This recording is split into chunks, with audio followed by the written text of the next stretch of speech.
This is the most exciting and thrilling part of your application to Lithuania, the result of your Migris interview. In this video, let me share to you what to expect after nyong ma-interview ni Migris officer. Pag-uusapan po natin sa video ito ang timeline kung gaano katagal lumabas ang result after nyong ma-interview ni Migris officer. And next, the visa approval rate, kung ilang percent nga ba ang ina-approve na visa sa bansang Lithuania. And for the last is the next process or kung anong step na po ang susunod nyong gagawin after nyong ma-email ni Migris officer na kayo is approved na for TRP. So brace yourself and this is gonna be another informative part.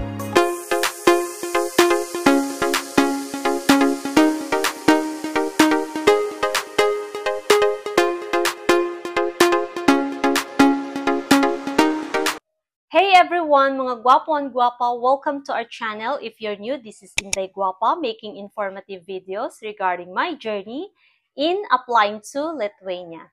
Kung ikaw ay may apply papuntang bansang Lithuania at tapos na po kayong na-interview ni Migris officer, usually po guys, ang timeline or result ng inyong visa application is nagre-range po from 45 to 90 days bago po kayo makareceive ng email ni Migris officer.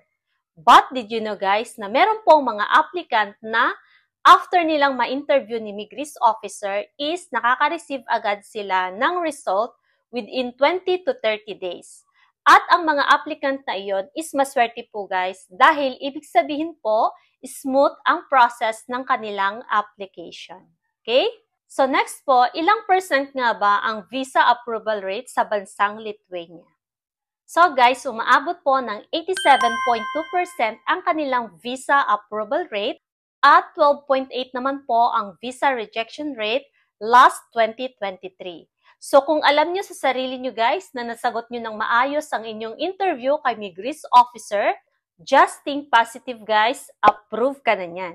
Kaya wag po kayong mag-alala guys dahil mataas po ang visa approval rate sa bansang Lithuania. And for the last, ano na nga ba ang next step or next process na gagawin nyo after nyong makareceive ng email kay Migris na kayo po is approved na ang TRP? So usually guys, kapag po kayo nakareceive ng the decision has made like this, ibig sabihin yan guys, approved na po ang inyong TRP. Congratulations guys at ibig sabihin po niyan, positive na po ang visa result ng inyong application.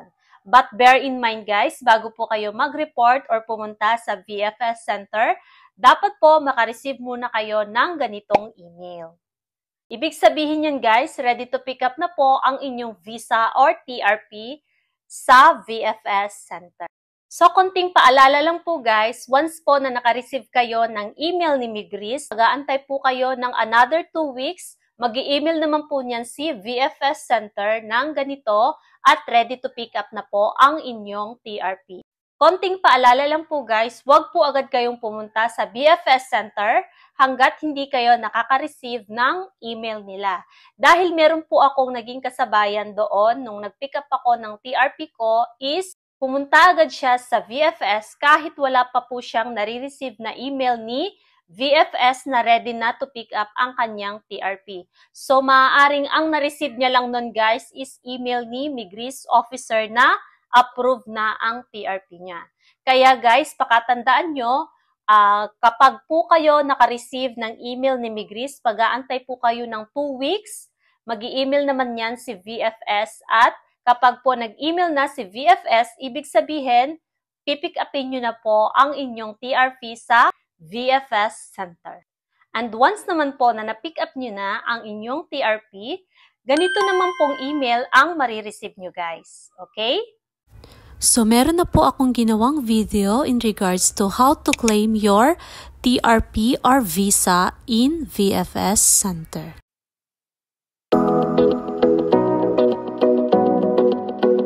So, huwag niyo pong kalimutan ang mga paalala ko sa inyo guys para po hindi masayang ang inyong effort at pera kapag po kayo is magpipick up na ng inyong TRP sa VFS. Okay? And that's it for this video, guys. Hope you find this video informative. Don't forget to click the subscribe button and hit that notification bell so that you'll get notified whenever I uploaded my new video. Always remember, guys, Isaiah 60:22, God said, when the time is right, I, the Lord, will make it happen. This is Inday Guapa always saying, if you have a dream, there to make it happen. Up next, I'll be sharing with you what are the important things to bring papuntang Lithuania. Dahil ako po ay nakapag-impake at nakapag-ready na po guys ng aking mga gamit na dadalhin papuntang Lithuania. Abangan nyo po ang susunod kong uploaded na video guys.